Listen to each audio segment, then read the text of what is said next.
You know, this is kind of funny because you can't see me right now, and this must be what it's like to be on one of those shows where they feature mob members and are trying to hide their identity. Also, it really illustrates the importance of lighting. Haha, there I am.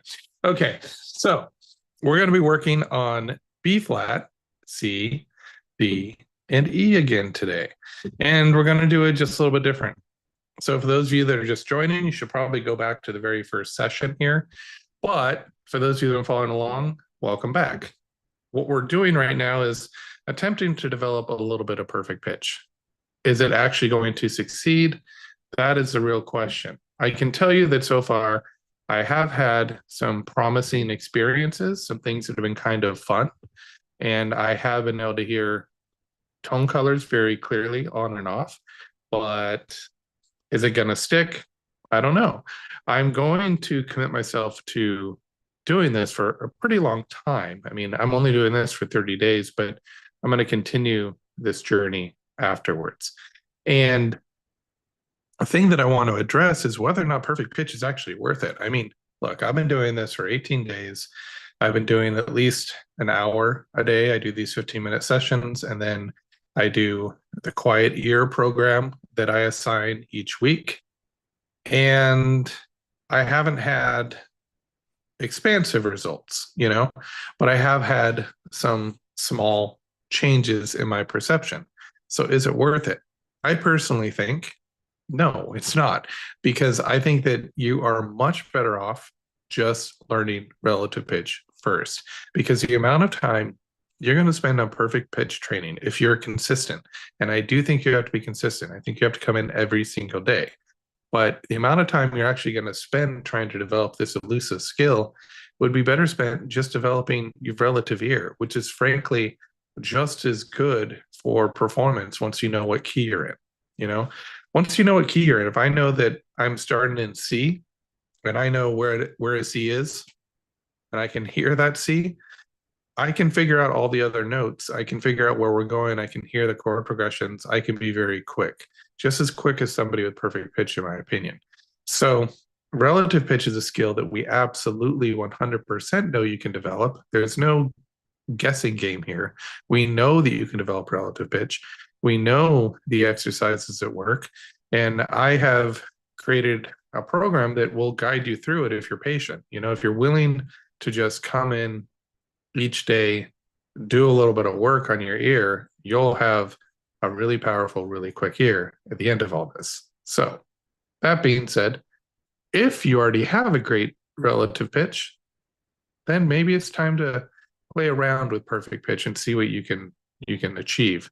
But I would say if you don't develop perfect pitch in 7 days, you don't have the natural ability for it, then, which most of us don't. They say it's 1 in 10,000 people have it, but I haven't found a reliable statistic for that. That's just sort of an estimate, because we're not going around and polling people on whether or not they have perfect pitch. But it's a rare skill. And unless you have that natural ability for it, I think it is a waste of time to try and develop it if you haven't developed your relative pitch yet. And I want to do a video soon-ish where I talk about the different ways you can train your ear. I'm just going to spell it all out for you. I'm going to tell you all the different techniques. I mean, I'm very familiar with them. I taught in university for 8 years. One of my primary goals was to teach students ear training. And so I have a lot of experience with this. And so what I'm going to be doing today is I'm going to go over some new exercises that I've been kind of working on. I'm going to move the next installment of the Quiet Ear a few days later this week. It's probably going to have to come out on Saturday. When this is all done, it will be a nice little sequence for people because they can start Quiet Ear week 1, 2, 3, 4, and then they'll have the 30 days of training, and then I'll continue to post additional free trainings as I can.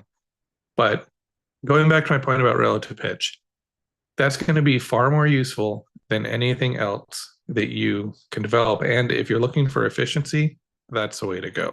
And I want to talk about the many different types of relative pitch you can have. I think I want to talk about that a little bit right now because it's on my mind, mostly because I've had a few comments on this. One is whether or not you can do relative pitch training that's based on a scale.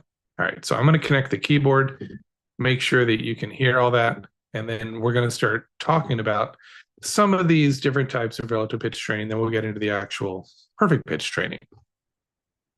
Okay, so should be able to hear that. I'm going to double check some settings here just to make sure we can hear that, because that would be unfortunate if I recorded all this and you couldn't hear it. Everything's set up right. You should be able to hear this. If you happen to be watching and you can't hear it, let me know. All right.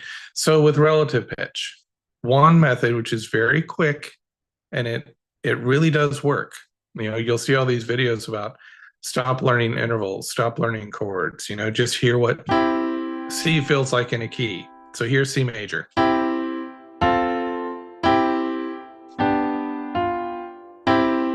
So I just played a simple chord progression, one hand, right? So I can hear where C is. It has a certain feeling in the key of C. 4 chord, it also has kind of a longing to go to 5. And then the minor 2 chord, it has a feeling as well. The minor 3, rarely used, because it's kind of ambiguous in between the 1 and the 5 chord. Go into the 5 chord, go into the 6 chord, hearing the 6 chord in inversion. They all have certain sensations that you can get used to. And so what a lot of programs will do, and I call them basic programs, they will teach you scale-based ear training. They have all different types of terms for this, like tonal training. There's many different ways we can describe this. But what they teach you is essentially tonal training.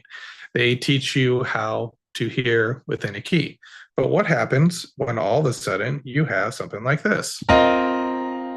What chord is that?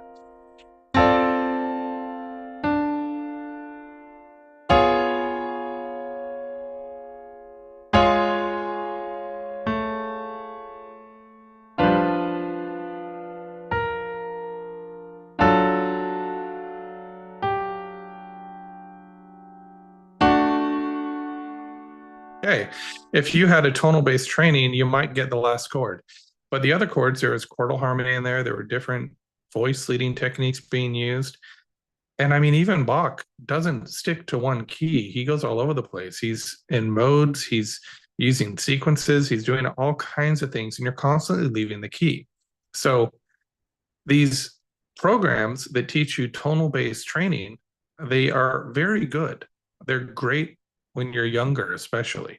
If you're a kid, you're trying to learn ear training, learning the major and minor scales and how different chords and intervals sound in relation to the tonic is a great ear training exercise. I'm not putting it down at all. It's amazing.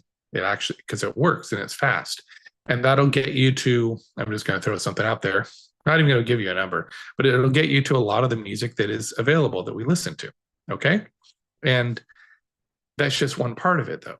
So what happens when I do something like that? All of a sudden, this tonal-based hearing falls apart. So you need more than that. You need also to be able to recognize that, hey, that's a perfect fifth, fifth, fourth.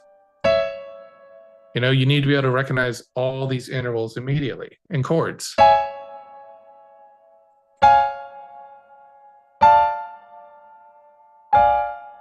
You know, you need to be able to recognize their qualities. And more than that, you need to be able to quickly dissect these chords. You know, we've seen these perfect pitch videos like Charlie Puth or some, I think that's his name, or someone else with perfect pitch, and they'll play a bunch of notes on the piano, and that person will list off every note on the piano. Well, you can do that with perfect pitch. You just need to know one of the pitches in that cluster. And if you have the ability to quickly actually know what you're hearing, not just feel a sensation of what you're hearing, like that sounds like the 2 chord because it's minor in relation to C major, right? If you actually hear bum, bum, bum, and you can separate all kinds of different chords, like even this.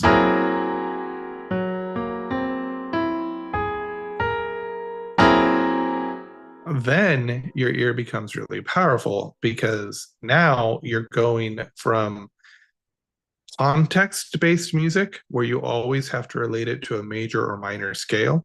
Or if you're really advanced and you really took this scale idea to the next level and you started to be able to relate it to modes as well, you have that ability. You're taking it from there to being very free and being able to hear kind of anything that's thrown at you.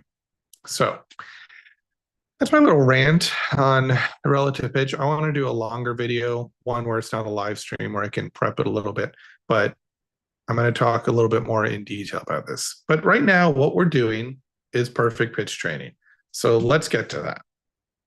So we've been working with the notes B flat, C, D, and E. So what I want you to do for a moment. Okay, I want you to go ahead and try and hear a C. Don't sing it. You don't want to use vocal tension. You just want to listen. Can you hear a C?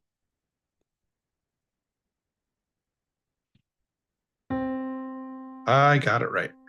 Which, and there's different levels of I got it right, because I had somebody comment yesterday. They said they played a C and then they heard it on their guitar. And they went to play it on their guitar and it was right pitch. And they heard it first. Now that's a key thing. This person did it right because they heard the note first and then they tried to play it on the guitar. So they didn't try and sing it or do any type of vowel sound. They didn't try and search for it using whatever was at their disposal. What they did was they actually tried to hear it when it felt right. I guess they played on the guitar and they were right. That's one sort of experience where you're like, hey, I think that's a C. And then what I've been experiencing, I'm now on day 19. I've been experiencing what happens is you go from I think that's right to that's right or that's wrong. You don't necessarily know if it's right or wrong. If you get it right, though, what I'm experiencing, I get it right, I know it's right. If I get it wrong, I'm usually wrong. So, and then I can't find it because once I make a mistake in my mind, my whole mapping is gone, I guess is how you describe it. So we have that C. We have these notes, B flat, C, D, E. So that's a whole tone scale right now. That means they're all spaced the same distance. So what I'm going to do is I'm going to play either a C or a D against an E or a B flat. Ooh, really comes out. Okay, so I want you to identify the two notes I'm playing. So remember, there will always be a C or a D. So I'm giving you little hints. I'm giving you a structure to use. And again, I don't know if this will work. That's why it's an experiment. All right, so what two notes am I playing here?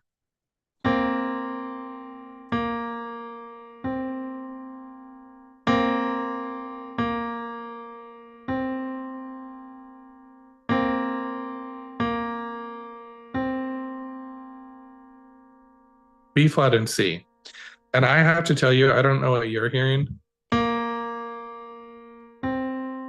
That is a very different experience from day one. I'm actually surprised. I am,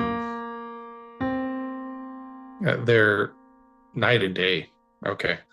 I don't know if it'll stick. I don't know if it'll become permanent. I don't even know if it'll become useful. But right now, I'm hearing those notes. How about another two? Remember, always C and D is included.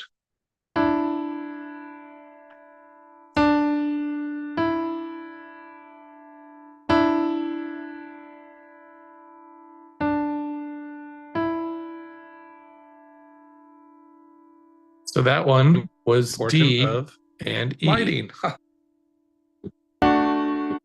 Sound in relation. If you heard the video, I was just checking to make sure you could hear the sound. So D and E. Let's do another one.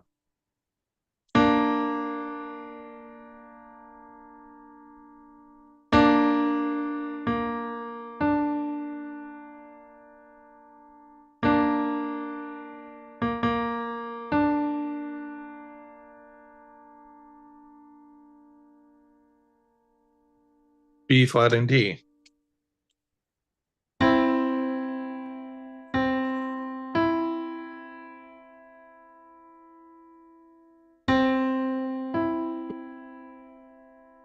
C and E. Remember, C and D is always included. Sometimes both.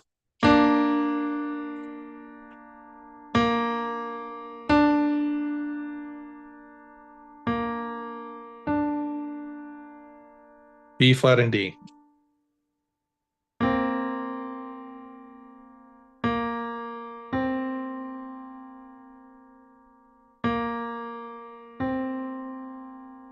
B flat and C. Okay, now we're going to do something a little bit different because I want to take this to the next level. I'm going to just randomly make a melody. This is not scripted.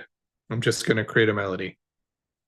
And I want you to pay attention and try and recognize the colors. If you can recognize the note names, that's great as well.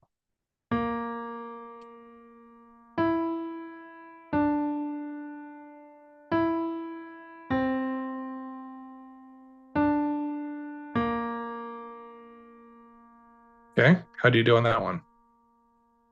Let's do another one.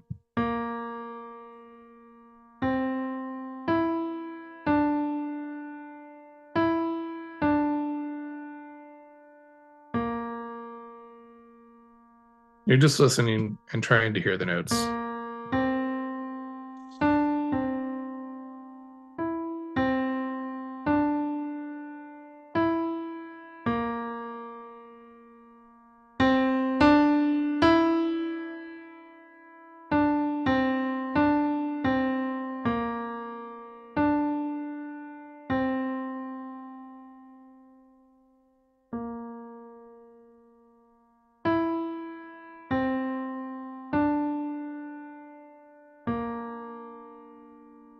Okay, now you have the notes B flat, C, D, and E.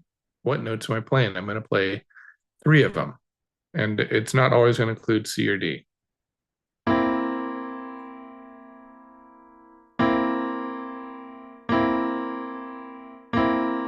Make them pop out of you.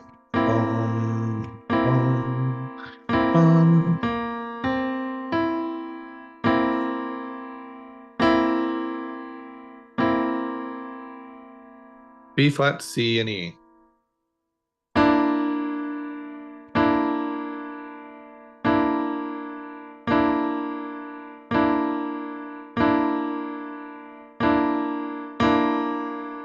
B flat, D, E.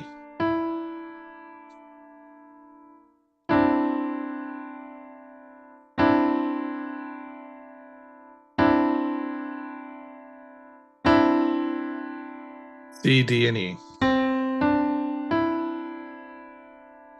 Now I'm going to do something where I'm going to play around with C, D, and E, and then I'll throw in a B flat.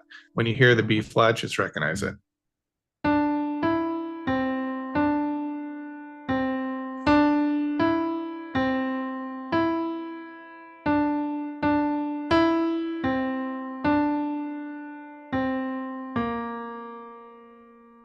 How did that B flat feel? Notice anything about it?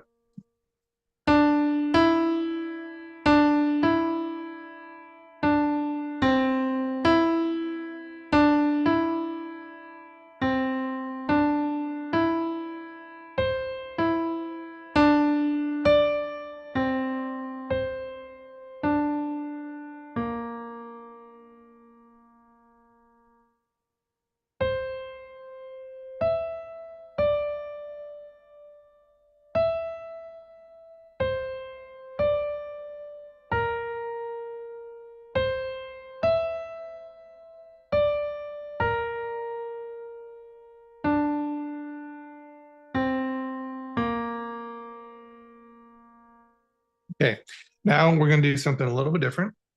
I'm just going to play a sequence over and over again. It's going to be E, C, D, B flat. Sorry if the timing's weird. There's some latency I'm hearing here, just making it hard for me to actually play in time.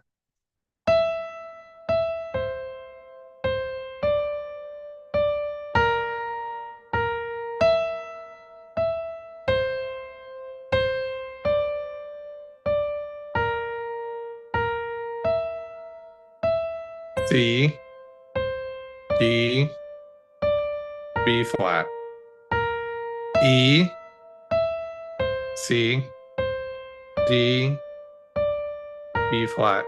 Now, hear a C in your mind.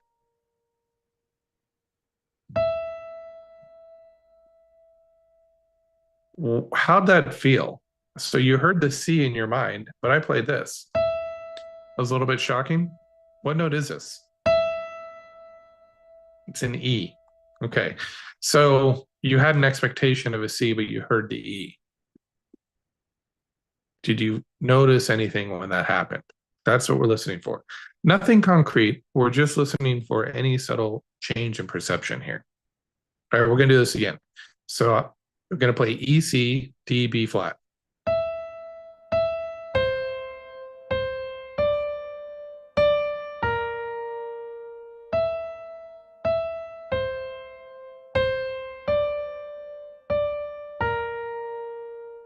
Here a B flat.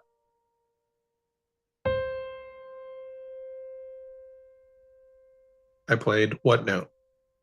C.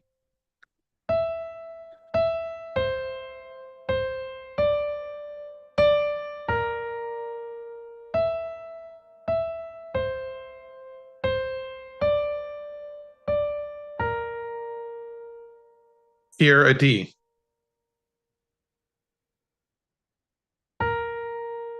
What note did I play? B flat. All right, so now I'm going to play a series of notes.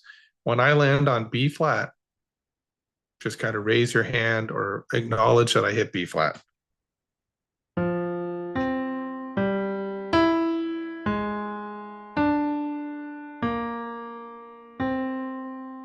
Did you hear the B flat? It was right here, right at the end. Listen for B flat again.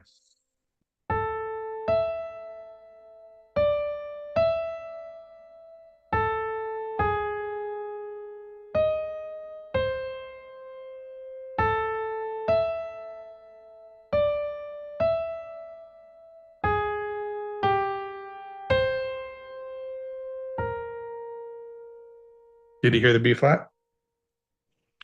The very last note.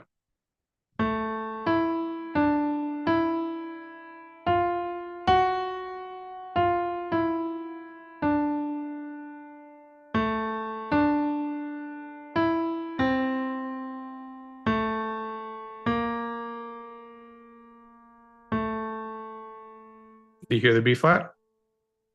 Second to last note. Okay. Now I'm going to play some chords and see if you can hear a B flat on the chord. Is it the bottom, middle, or top note?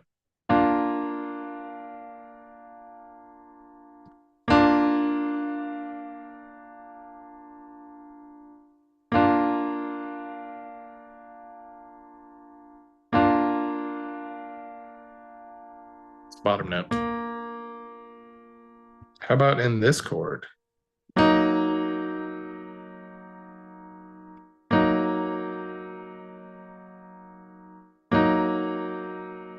Bottom, middle, or top? Middle. How about here?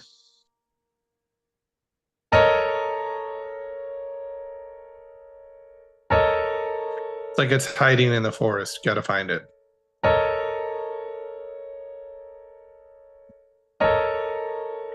Bottom, middle, top, middle, or top.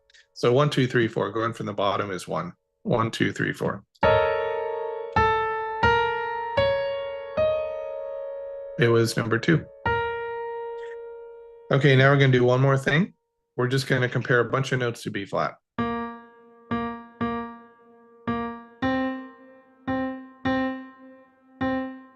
Always back to B flat.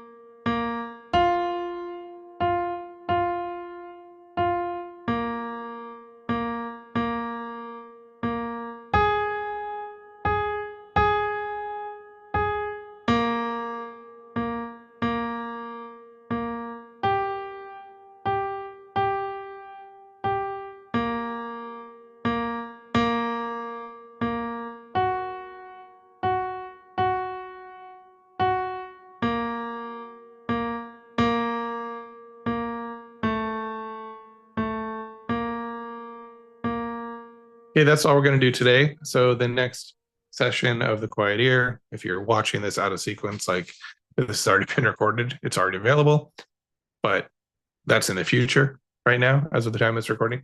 So if you're watching this in real time, I'm going to be putting that out on Saturday or Sunday because I got to get some other things done first. And please let me know how you're doing. Let me know if you're hearing anything. Let me know what you're experiencing. I'm very curious. I love to hear all your comments, and I will see you again tomorrow for day 20. We only have 10 days left, but to be honest, I'm noticing something. It comes and goes throughout these sessions. Like I'll hear it clearly at the beginning, and then the longer I go, I think my ear gets tired, the less I hear it. So when I'm fresh, I hear it. And the question is, will that become permanent? How fast will it be?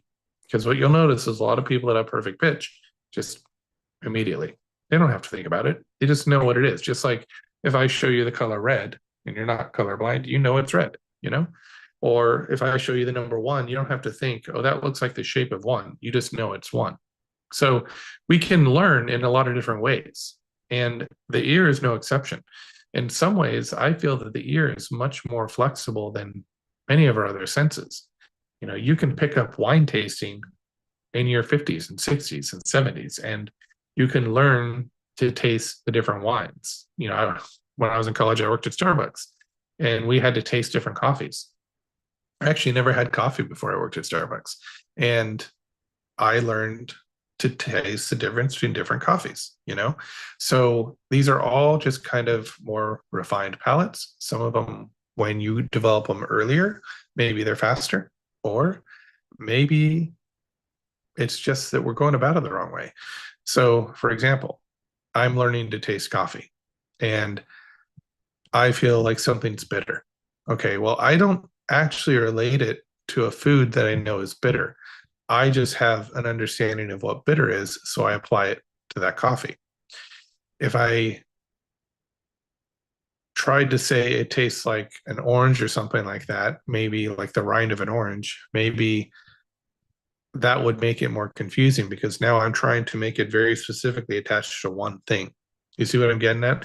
So I think with perfect pitch, we need to assess the notes on their own merits. We need to hear what they are telling us, and it takes time. And I don't think it's that what some people say is that those colors are always there, you're just not hearing them. I think that that's kind of an older, outdated way of thinking about this. I think what's really happening here is you are getting better at hearing them because I watched finally the David Lucas Bird Perfect Pitch course. I went through the whole thing, listened to it all. And he says that, these colors never get stronger. They always remain just as subtle. Your ear just gets better at recognizing them. Well, I think that's just another way of saying with continued practice, you start to hear these colors more clearly. But then at the very end of the course, if you make it there, he even talks about how there's going to be different levels. Like he talks about somebody who's developed perfect pitch who wasn't born with it because he says something along the lines of it's too hard to hear many different notes moving at once. But we know that people with perfect pitch can do exactly that. And so his course is great. I actually think that if you were to follow all of his techniques, you would see results. And I still think it's probably one of the better courses for perfect pitch out there. But for me, I don't want to use any associations. I want the associations to come from the notes themselves, which I've talked about in these previous sessions. So let me know how you're doing. We'll keep doing this. Let me know about any other method that's worked for you, because this is not proprietary. I'm just trying to figure this out along with you. I'll see you next time.